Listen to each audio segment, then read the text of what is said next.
Breaking news Telangana ప్రభుత్వం ప్రతిష్టాత్మకంగా చేపట్టిన కులగణన ఎస్సీ వర్గీకరణపై నేడు పవర్ పాయింట్ ప్రెజెంటేషన్ కార్యక్రమం జరగనుంది.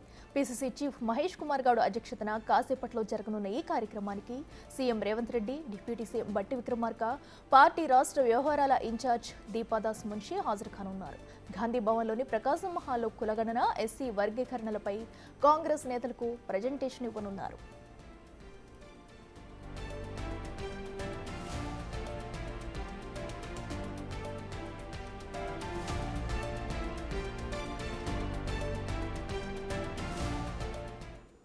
ఇదే అంశానికి సంబంధించి మరింత సమాచారం మా ప్రతినిధి హేమ లైవ్లో అందిస్తారు. హేమ, చెప్పండి, మరి కాసేపట్లో కూడా గాంధీ భవన్లో కులగణనకు సంబంధించి కూడా పవర్ పాయింట్ ప్రజెంటేషన్ ఇవ్వనున్నారు. మరి ఎవరెవరు రాబోతున్నారు, ఎప్పుడు స్టార్ట్ కాబోతుంది, అప్డేట్స్ ఏంటి? 2 గంటలకు గాంధీ భవన్లో ఉన్నటువంటి ప్రకాశం హాల్లో టీపీసీసీ చీఫ్ ఆధ్వర్యంలో ఈరోజు పవర్ పాయింట్ ప్రజెంటేషన్ ఉంది. ప్రధానంగా క్షేత్రస్థాయిలో ప్రజల్లో ఉన్నటువంటి అపోహలు, అదేవిధంగా ప్రతిపక్షాలు చేస్తున్నటువంటి ఆరోపణలు, ఎంతో ప్రతిష్టాత్మకంగా మేమే దేశానికి రోల్ మోడల్గా నిర్వహించాము అని చెప్పుకుంటున్నటువంటి బీసీ కులగణన, ఎస్సీ వర్గీకరణకు సంబంధించినటువంటి పవర్ పాయింట్ ప్రజెంటేషన్ ఈరోజు మరి కాసేపట్లో ప్రకాశం హాల్లో టీపీసీసీ చీఫ్ మహేష్ కుమార్ గౌడ్, అదేవిధంగా Uttam Kumar Reddy, Ponnam Prabhakar, AICC general secretary Sampath Kumar CM Revanth రెడ్డికి వివరించనున్నారు. ఇందులో ప్రధానంగా అటు దీపాదాస్ మున్షితో పాటు అన్ని శాఖలకు సంబంధించినటువంటి మంత్రులు, ఎమ్మెల్యేలు, ఎమ్మెల్సీలు, డీసీసీ ప్రెసిడెంట్లు, పీసీసీ ప్రెసిడెంట్లు, అదేవిధంగా అన్ని డిఫరెంట్ సెల్స్కి సంబంధించినటువంటి చైర్మన్స్ అందరు కూడా ఈ కార్యక్రమంలో పాల్గొననున్నారు. అయితే ఇప్పటికే గాంధీ భవన్లో పవర్ పాయింట్ ప్రజెంటేషన్కి సంబంధించి అన్ని ఏర్పాట్లు కూడా అయిపోయాయి. ఎగ్జాక్ట్గా 2 గంటలకు గాంధీ భవన్కి టీపీసీసీ చీఫ్ అండ్ టీం చేరుకుంటుంది. 3:30 కమాండ్ కంట్రోల్ రూమ్లో సమీక్ష అయిపోయిన అనంతరం నేరుగా గాంధీ భవన్కి సీఎం రేవంత్ రెడ్డి వస్తారు. సీఎం రేవంత్ రెడ్డితో పాటు ఎమ్మెల్యేలు, ఎమ్మెల్సీలకు, అదేవిధంగా క్షేత్ర స్థాయిలో ఉన్నటువంటి లీడర్లందరికీ కూడా ఈరోజు పవర్ పాయింట్ ప్రజెంటేషన్ చేసి ప్రధానంగా బీసీ కులగణనకు సంబంధించి, ఎస్సీ వర్గీకరణకు సంబంధించినటువంటి కంప్లీట్ డీటెయిల్స్ని కూడా ఈరోజు పీసీసీ చీఫ్ మహేష్ కుమార్ గౌడ్ అందరికీ వివరించనున్నారు. అయితే ప్రధానంగా ఈ కార్యక్రమం ఎజెండా ఏంటంటే, ఈ ఆల్రెడీ ప్రతిపక్షాల నుంచి ఎన్నో ఆరోపణలు ఎదుర్కొంటున్నారు. గ్రౌండ్ లెవెల్లో కూడా సర్వే అనేది ప్రాపర్గా జరగలేదు. ఇదంతా కూడా కేవలం కాంగ్రెస్ చెప్తున్నటువంటి లెక్కలు మాత్రమే, ఇవన్నీ కూడా కాకమ్మ లెక్కలు మాత్రమే, ఒరిజినల్గా సర్వే అనేది జరగలేదు. ప్రతి ఒక్క ఇంటింటికి వెళ్ళి సర్వే చేశాము, సమగ్ర కుటుంబ సర్వే అని చెప్పారు, కానీ ఇది ఇంటింటి సర్వే కాదు.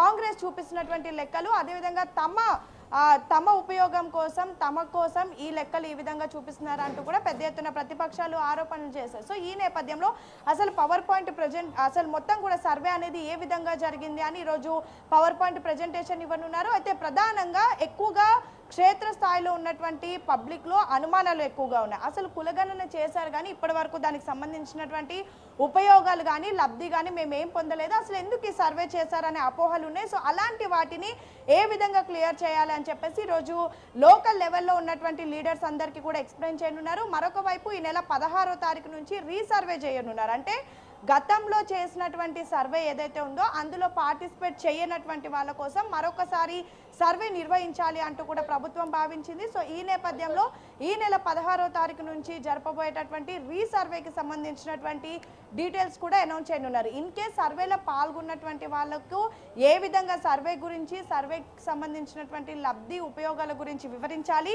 సర్వేలో పాల్గొన్నటువంటి వాళ్లకు ఏ విధంగా ఎంకరేజ్ చేసి సర్వేలో పాల్గొనే విధంగా చేయాలి అనే కోణంలో కూడా ఈరోజు దిశానిర్దేశం చేయనున్నారు. అయితే ఇదే పవర్ పాయింట్ ప్రెజెంట్ని కొద్ది రోజుల క్రితం అసెంబ్లీలో కూడా అటు ఉత్తమ్ కుమార్ రెడ్డి ఆధ్వర్యంలో ఈ పవర్ పాయింట్ ప్రజెంటేషన్ని ఎమ్మెల్యేలకు వివరించారు. కానీ ఆ రోజు ఎమ్మెల్సీలు కానివ్వండి, ఇతర డీసీసీ ప్రెసిడెంట్లు ఎవరు కూడా లేరు. సో ఈరోజు మొత్తం కాంగ్రెస్ సంబంధించి అటు పార్టీకి, ప్రభుత్వానికి సంబంధించినటువంటి ప్రతి ఒక్క నాయకులు, ప్రతి ఒక్క ఎంప్లాయీ కూడా ఈరోజు ఈ కార్యక్రమంలో ఉంటారు. ఇందులో ప్రధానంగా క్షేత్రస్థాయిలో పబ్లిక్లోకి ఏ విధంగా వెళ్ళాలి, ఇప్పటికే కులగణన అనేది దేశానికి ఒక రోల్ మోడల్ లాగా తెలంగాణ ప్రభుత్వంలోనే చేశారు. ఇదెంతో ప్రతిష్టాత్మకమైనటువంటి కార్యక్రమం అని కాంగ్రెస్ చెప్తున్నప్పటికీ కూడా పబ్లిక్లోకి మాత్రం ఈ బీసీ కులగణన కానివ్వండి, ఎస్సీ వర్గీకరణ కానివ్వండి, వీటికి సంబంధించి ఇంకా పబ్లిక్లోకి వెళ్ళలేదు.